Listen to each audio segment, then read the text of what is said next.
জ্বালানি নিয়ে সংকটে থাকার কথা স্বীকার করলেন অর্থমন্ত্রী আমির খসরু মাহমুদ চৌধুরী। জানালেন, দুর্ভাগ্যবশত আগামী 6 মাস বা 1 বছরেও এর সমাধান সম্ভব নয়। এর জন্য লাগবে অন্তত 2 বছর। নবায়নযোগ্য জ্বালানি ও গ্যাস ভিত্তিক বিদ্যুৎ এবং কয়লা ভিত্তিক জ্বালানির একটি সমন্বিত মিশ্রণ নিয়ে এগুচ্ছে সরকার।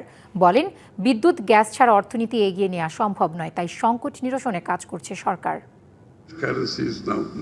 রবিবার রাজধানী হোটেল ইন্টারকন্টিনেন্টালে আমেরিকার chamber of commerce in Bangladesh সেমিনারের আয়োজন করে নীতি সংস্কার ও কার্যকর বাস্তবায়নের মাধ্যমে বিনিয়োগকারীদের আত্মবিশ্বাস ফিরিয়ে আনার লক্ষ্যে এই সেমিনার। এতে প্রধান অতিথি ছিলেন অর্থমন্ত্রী আমির খসরু মাহমুদ চৌধুরী।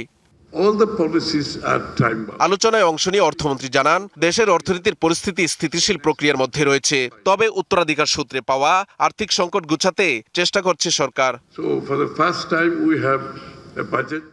এ সময় মন্ত্রী জানালেন, হতাশার কথাও বললেন, সহসায় বিদ্যুৎ ও গ্যাসের সংকট সমাধান হচ্ছে না।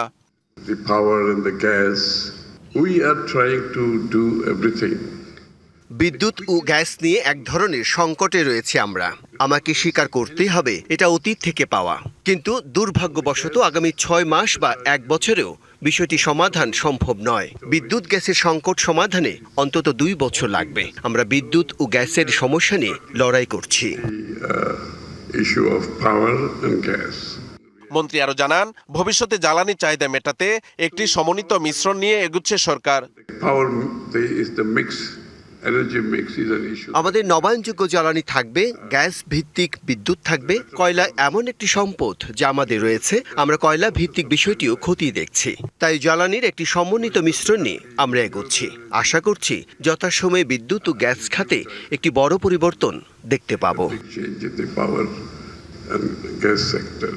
এছাড়াও রাজস্ব আদায়ের পরিধি বাড়ানোর চেষ্টা করা হচ্ছে বলেও জানান তিনি। শেয়ার বাজারে আরো বেশি তালিকাভুক্ত কোম্পানি দরকার বলেও মন্তব্য করেন অর্থমন্ত্রী।